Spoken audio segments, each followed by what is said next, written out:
വിശാല ഹൃദയനും നന്മ നിറഞ്ഞവനുമായ ഭർത്താവ് 4 മക്കളുടെ അമ്മയായ ഭാര്യയെ കാമുകന് വിട്ടുകൊടുത്തു. അതിന് കൃത്യമായൊരു കാരണവും ഭർത്താവ് പറയുന്നുണ്ട്.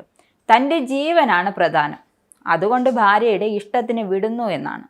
ഉത്തർപ്രദേശിലെ സിദ്ധാർത്ഥ നഗർ ജില്ലയിലെ പർസർ മുർത്ത ഗ്രാമത്തിലാണ് സംഭവം. 20 കൊല്ലം തൻ്റെ 4 മക്കളുടെ അമ്മയും ഭാര്യയുമായിരുന്ന 40-കാരിയായ ജാനകി ദേവിയെ പൂർണ്ണ മനസ്സോടെ കാമുകനൊപ്പം പോകാൻ അനുവദിച്ചിരിക്കുകയാണ് വിശാല ഹൃദയനായ രാംചരൺ. രാംചരൺ ദീർഘനാളായി മുംബൈയിലെ ടൈലിൻ്റെ ജോലി ചെയ്യുകയായിരുന്നു.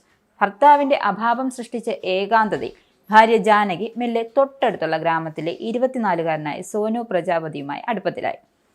അടുപ്പം പ്രണയമായി. വേർപിരിയാനാവാത്ത വിധം അവർ ഒന്നായി. 1 വർഷം മുമ്പ് കോടതിയിൽ വെച്ച് വിവാഹിതരായി ഒരുമിച്ച് താമസവും തുടങ്ങി. 6-7 മാസം സോനുവിനൊപ്പം താമസിച്ച ശേഷം ഒരു സുപ്രഭാതത്തിൽ കുറ്റബോധത്താൽ വിവശയായ രാംചരണിനോട് മാപ്പ് പറഞ്ഞ് വീണ്ടും ഭാര്യ മടങ്ങിയെത്തി. ഒരുമിച്ച് താമസവും തുടങ്ങി. മൂഷിക സ്ത്രീ വീണ്ടും മൂഷിക സ്ത്രീ ആയി എന്ന് പറഞ്ഞതുപോലെ ഏതാനും മാസങ്ങൾ കഴിഞ്ഞതോടെ ജാനകി വീണ്ടും സോനുവിൻ്റെ അടുത്തേക്ക് പോയി. അതോടെ സകല നിയന്ത്രണം വിട്ട രാംചരൺ ഇനി തനിക്ക് ഭാര്യ വേണ്ടെന്ന് തീരുമാനത്തിലെത്തി.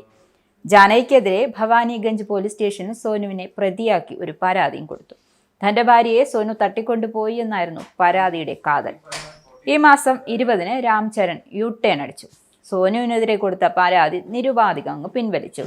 ഇനി മുതൽ തനിക്ക് ജാനകി ദേവിക്കൊപ്പം ജീവിക്കാൻ താല്പര്യമില്ലെന്നും സോനുവിനൊപ്പം അവൾ താമസിക്കുന്നതിന് പൂർണ്ണ സമ്മതമാണെന്നും കാണിച്ചൊരു സത്യവാങ്മൂലം എഴുതി നൽകി.